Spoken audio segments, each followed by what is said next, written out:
सलाम नमस्ते सत श्री अकाल, मैं हूं रजा और आप देख रहे हैं रजाग्राफी की सबसे खास रिपोर्ट, अंतरराष्ट्रीय प्राइम टाइम रिपोर्ट। दोस्तों, दुनिया की तमाम बड़ी खबर आसान और सिंपल भाषा में इस रिपोर्ट में आपके सामने आसान से आसान भाषा का इस्तेमाल करके समझाई और बताई जाती है। दोस्तों, चाइना CPEC के तहत पाकिस्तान के POK वाले इलाके में शक्साम घाटी में रेल की पटरी, सड़क, ये तमाम प्रोजेक्ट शुरू करने वाला है, जिस पर भारत ने नाराजगी व्यक्त की थी और कहा था कि यह भारत का हिस्सा है जिस पर पाकिस्तान का अवैध कब्जा है। अब दोस्तों, पाकिस्तान तो बहुत दूर की बात, चाइना ने ही जवाब दिया है।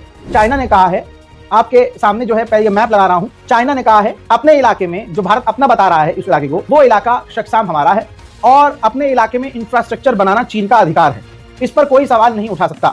पाकिस्तान ने 1948 में शक्साम घाटी पर अवैध कब्जा कर लिया था दोस्तों, और 1963 में यह इलाका चीन को गिफ्ट के तौर पर सौंप दिया था।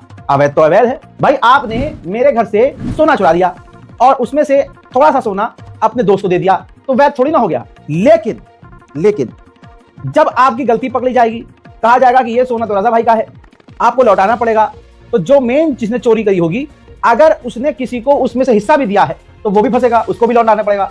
और जब मेन जो चोर था उसने किसी और को इसलिए दिया वो हिस्सा क्योंकि अपने से ताकतवर था वो, उसने सोचा अगर मुझ पर सवाल उठेगा और रजा भाई आएंगे मुझसे लड़ने, तो अगर थोड़ा सा हिस्सा इसे भी दे दूंगा तो मेरी तरफ से ये भी लड़ेगा। लॉजिक समझे ना? तो चाइना ने यही दिमाग चलाया और 1963 में POK के शक्साम घाटी के हमारा जो इलाका है उसका एक टुकड़ा जो है शक्साम घाटी, वो दे दिया चाइना को। चाइना ने उसे अपना करार दिया और आज वहां पर अपने प्रोजेक्ट शुरू कर रहा है। चाइना इस तरह से भारत को लाल आंख दिखा रहा है और मोदी सरकार कह रही है मियाओ गोप गोप गोप गोप गोप। हाँ मेरे दोस्तों, गोप गोप ही हो रहा है। कांग्रेस भी कह चुकी है कि चीन के आगे, ट्रंप के आगे मोदी जी मियाओ ही हैं और ये साफ नजर आ रहा है। हजरात, डोनाल्ड ट्रंप ने जो वेनेजुएला के साथ किया, इतनी ताकतवर सरकार है भाई, हिंदू सरकार है, इतने सारे दल है, बजरंग दल, हिंदू रक्षा दल, अलान का दल, फलान का दल, RSS, ये तमाम जो सेना है, मोदी जी इनको आगे क्यों नहीं करते कि चलो ट्रंप को उठा के लाते हैं, चलो आसिम मुनीर को उठा के लाते हैं, चलो बांग्लादेश के हिंदुओं का बदला लेते हैं, बांग्लादेश में घुसते हैं और बांग्लादेश में घुसकर यूनुस को उठा के लाते हैं। तब ये तमाम संगठन भी मियाओ और घोप घोप घोप घोप करके गायब हो जाती हैं। यही इनकी औकात। ऑपरेशन सिंदूर के अंदर J-10 जो फाइटर जेट है उसने पहली जंग जीती। J-10 जो फाइटर जेट है चीन का, जिसका इस्तेमाल पाकिस्तान ने किया ऑपरेशन सिंदूर में।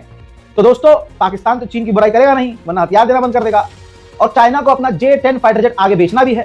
तो अब पाकिस्तान के झूठ को चाइना ने सपोर्ट किया, कहा कि हाँ J-10 फाइटर जेट अपनी पहली जंग ऑपरेशन सिंदूर में जीता है। उधर मेरे दोस्तों, जर्मनी के चांसलर भारत आए थे। वो तो अलग अलग बात है कि मोदी जी ने जर्मनी के चांसलर के साथ गाड़ी के ऊपर बैठकर, मतलब गाड़ी के ऊपर खड़े होकर हनुमान जी को भी उड़ा दिया। हनुमान जी की गर्दन में वो पतंग थी जो हनुमान के शेप में थी, जो हनुमान जी हैं उनकी गर्दन में पतंग की डोर और जर्मनी से अंग्रेजों से खिंचवा रहे हैं। वो वीडियोस आपके पास है। बहुत सारे लेफ्ट विंग इन्फ्लुएंसर्स ने और विपक्ष की पार्टियों ने आपत्ति जताई, लेकिन अगला ही आदमी जब अपने आप को भगवान समझे तो आप क्या ही कर सकते हैं। हज़रात मोहतरम, इस बीच जर्मनी और भारत के बीच कई अहम तरीन डील हुई है, जिसमें 1000 से ज्यादा जर्मन कंपनियां अब भारत में आकर काम करेंगी और इन्वेस्ट करेंगी। वहीं अमेरिका आए दिन भारत को डराता है, धमकाता है, हमारे माननीय प्रिय प्रधानमंत्री को अपमानित करता है। आज अलग फिर से उसने दोगलापंती करी और पलटी मारी और अमेरिका ने कहा कि भारत बहुत जरूरी और हमारे लिए खास देश है। और दोस्तों, आज की तारीख में जब आप ये वीडियो देख रहे हैं, आज के दिन ट्रंप का जो एनवॉय है वो भारत आने वाला है और हो सकता है अब डील हो भी गई हो, बातचीत हुई भी हो, वो आपको अब 1-2 दिन में पता चल जाएगा। और इसी दौरान कहा गया है कि डोनाल्ड ट्रंप अगले साल भारत आ सकते हैं। अरे भैया, यहां मोदी जी को समझना होगा कि अब की बार फिर ना ऐसे दोनों हाथ पैर फैलाकर अब की बार ट्रंप सरकार घोप घोप ना हो जाए। दोबारा सोचना होगा, पैसा हमारा भारतीयों का, टैक्स का पैसा बर्बाद नहीं करना। ऐसा ना हो कि इस बार फिर से जब अगले साल जब ट्रंप आए तो फिर से गरीबों को छुपाने के लिए लाखों रुपया खर्च करके उनको छुपाया जाए पर्दों के पीछे। सावधान रहना होगा। हजरात, मोदी जी जहां जाते हैं उस देश के लोगों को अपना बता देते हैं कि हमारा इनसे पुराना रिश्ता है। अब देखिए, डंका मोदी जी बजा रहे थे, सारी दुनिया कह रही थी, सारे अणुए कह रहे थे कि भैया मोदी जी का बज रहा है। अब ऑस्ट्रेलिया में भी बजा है। रिपोर्ट आपकी स्क्रीन पर। भारत को तगड़ा झटका ऑस्ट्रेलिया ने दिया है। भारतीय स्टूडेंट जो ऑस्ट्रेलिया में जाकर पढ़ना चाहते हैं उनको, यानी भारतीयों को, अब सबसे हाई रिस्क पर डाल दिया है। यानी अभी तक दूसरे लेवल पर थे, अब हम बांग्लादेश और भूटान और नेपाल की तरह 3rd स्टेज पर आ चुके हैं। यानी भारत को भी तीसरे, सबसे समझ लीजिए कि एक तरह से घुसपैठिए के तौर पे देख रहा है कि भाई भारतीय जो लोग आते हैं, रीजन ये दिया है हाई रिस्क पर डालने का भारतीय छात्रों को, कि भाई भारतीय छात्र आते हैं और यहाँ इलीगल तरीके से बचते हैं, तो अब उनकी जांच होगी, ज्यादा जांच होगी, डॉक्यूमेंट बहुत ज्यादा खतरनाक लेवल पर चेक किए जाएंगे, बैंक बैलेंस चेक किया जाएगा, ट्रांजैक्शन चेक की जाएगी, और वो जनरली पढ़ने आ रहे हैं या उनका कोई और मकसद है, तमाम सिक्योरिटी, तमाम जांच बढ़ा दी गई है।